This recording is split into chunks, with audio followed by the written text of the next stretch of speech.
Fazia algum tempo que Sérgio Paulo Rouanet estava um pouco afastado. Eu não sei se ele estava doente, mas o fato é que nós não víamos nenhum texto dele, nem mais aulas, nem aparições. Pode ser que eu esteja enganado, né? É que o Brasil foi tomado dos anos 90 para cá por uma pleiade de falsos intelectuais que encobriram esses verdadeiros intelectuais como os da geração do Sérgio Paulo Rouanet, inclusive ele. Sérgio Paulo Rouanet pertence a um tempo que nós líamos um Antônio Cândido e nós jamais imaginaríamos que o estado de São Paulo teria, né, uma falcatrua chamada Leandro Banal. Sérgio Paulo Rouanet pertence a um tempo que nós estudávamos, né, com os grandes, os pianos. Naquela época, ninguém imaginava que um débil mental como a Cuca Pondeca poderia colocar livros na parte de filosofia das nossas livrarias. Aquilo nunca passou da pior da autoajuda nihilista. Sérgio Paulo Rouanet faleceu domingo e deixou uma marca, a tal da Lei Rouanet, tão atacada pelos bolsonaristas. Mas talvez o principal feito do Sérgio Paulo Rouanet tenha sido um livro dos anos 80 chamado As Razões do Iluminismo. Ali, Sérgio Paulo colocava a grande discussão do momento. Estávamos vivendo ou não na chamada pós-modernidade? Era essa a questão do livro.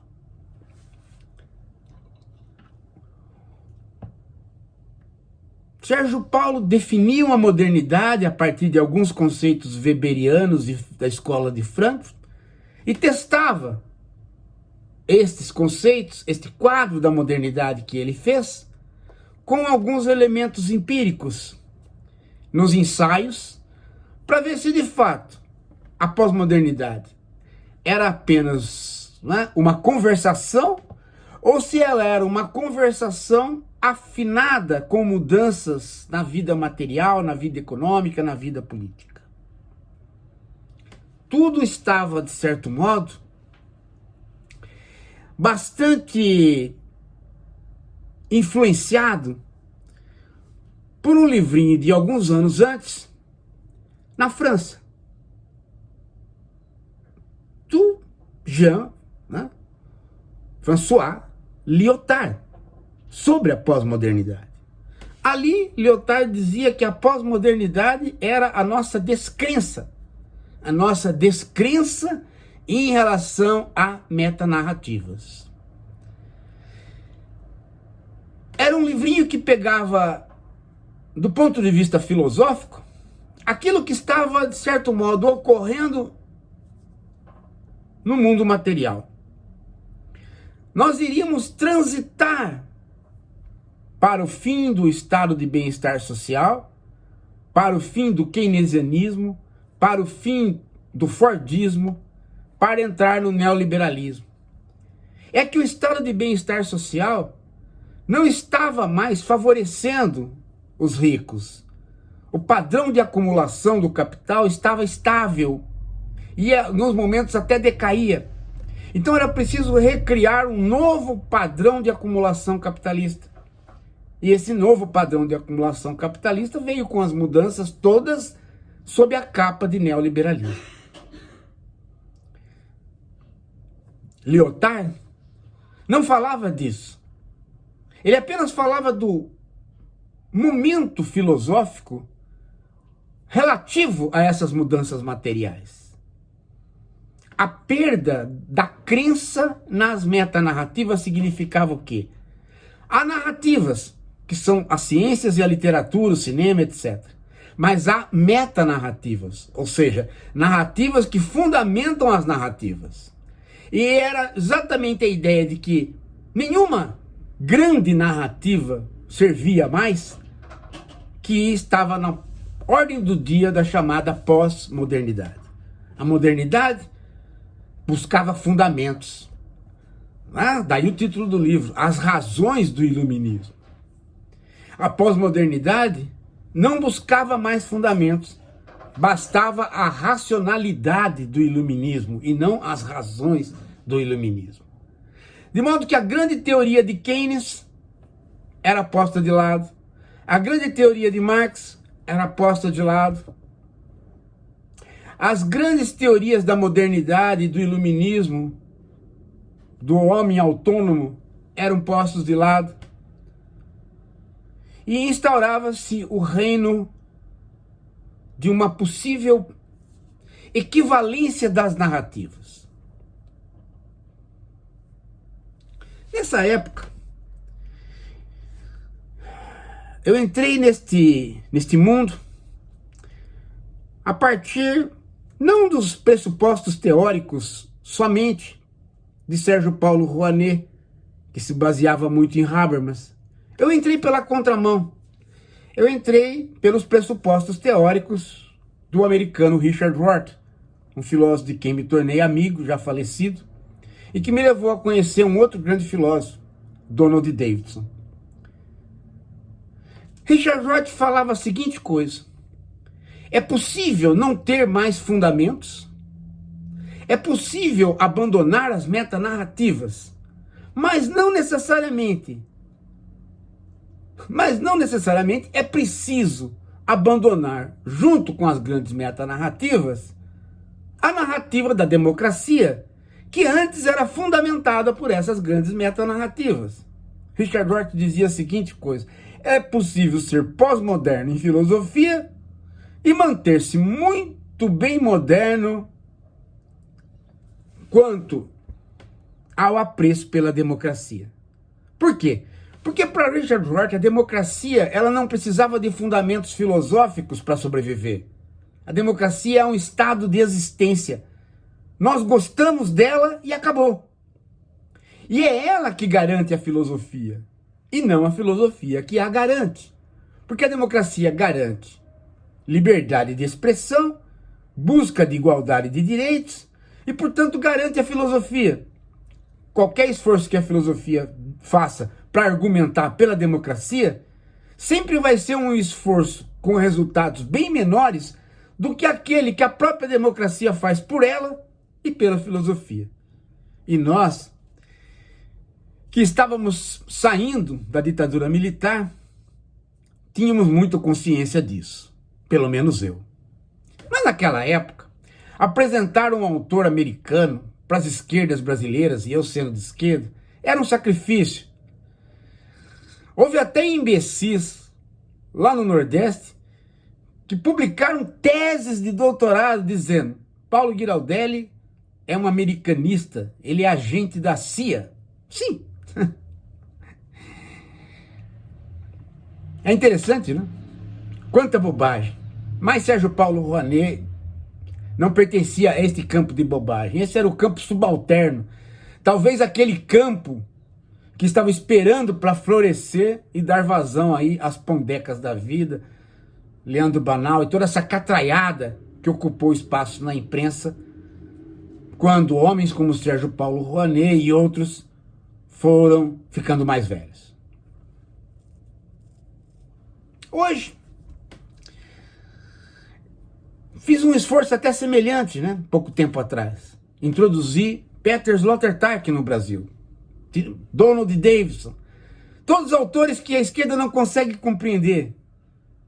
Porque para a esquerda é preciso que o Chomsky diga o que é para ler e o que não é para ler. Mas a esquerda não lê nada. A esquerda lê menos que o Bolsonaro. O Bolsonaro não lê nada, a esquerda não lê nada. Porque o que vale a esquerda ler alguma coisa se ela lê sempre o mesmo livro para reiterar dogmatismos e não para mudar? Não vale nada. Então achar que Lula vai transformar clube de tiro em biblioteca, tomara. Mas para a esquerda, isso não vai mudar nada, porque nessas bibliotecas o pessoal da esquerda não vai. Sérgio Paulo Rouanet sabia muito bem disso. Ele dava um combate fatal a outros da carreira dele, a outros diplomatas, inclusive Melchior. Mas ele nunca cedeu à esquerda burra, em hipótese alguma. Eu não estou dizendo que a esquerda que passou pelo governo através de Fernando Henrique Cardoso seja inteligente, até porque essa esquerda que passou pelo governo através de Fernando Henrique Cardoso acabou não sendo esquerda. Ela promoveu o neoliberalismo no país e instaurou o tripé macroeconômico. Não era esquerda. Do mesmo jeito que Bill Clinton, nos Estados Unidos, também atuou assim. Mas esses tempos acabaram. Pessoas como eu tentam surfar, se é que o nome possa ser surfar, neste resto de onda, neste final de onda, mantendo a ideia de que há professores rigorosos, mantendo a ideia de que a gente pode publicar coisa boa, mantendo a ideia de que a gente pode retomar os grandes debates e mantendo a ideia de que agora, mais ainda do que antes, através do canal, a gente pode articular as grandes ideias com a democracia participativa.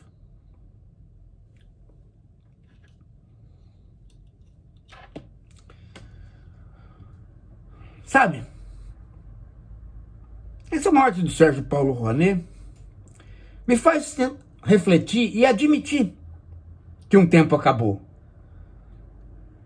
Mas me faz também recuperar forças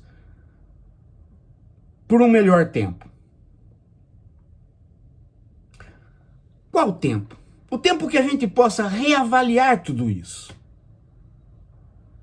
Hoje fica bem mais fácil do que antes entender o quanto o debate sobre a pós-modernidade tinha a ver com um debate que nós não sabíamos ainda fazer e que só agora nós estamos fazendo, que é o debate sobre as condições de trabalho do neoliberalismo.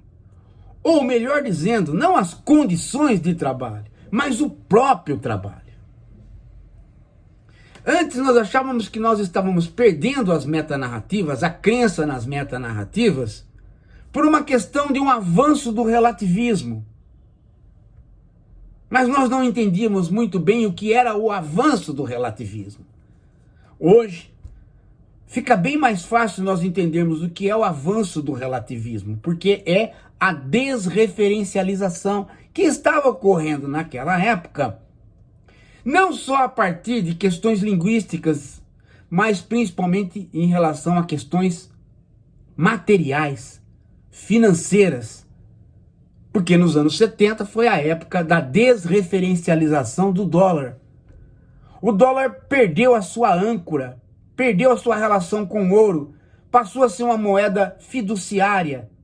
E do mesmo jeito que a moeda do mundo passou a ser alguma coisa do âmbito do acordo, também as narrativas, sobretudo, passaram a não ter mais fundamentos, mas ser alguma coisa do acordo. Eu escuto você e avalio a sua narrativa. Eu pego o seu dinheiro e convenciono com você que ele é válido. Esta distribuição horizontal da vida em vários planos começou a acontecer nos anos 70. E hoje é fácil ver o resultado disso tudo. O resultado é que hoje nós não falamos mais em pós-modernidade, mas falamos naquilo que nós unimos à pós-modernidade, às vezes erradamente, segundo Hort, que é o neoliberalismo. Naquela época eu dizia, neoliberalismo é uma coisa, pós-modernidade é outra. Hoje eu digo também.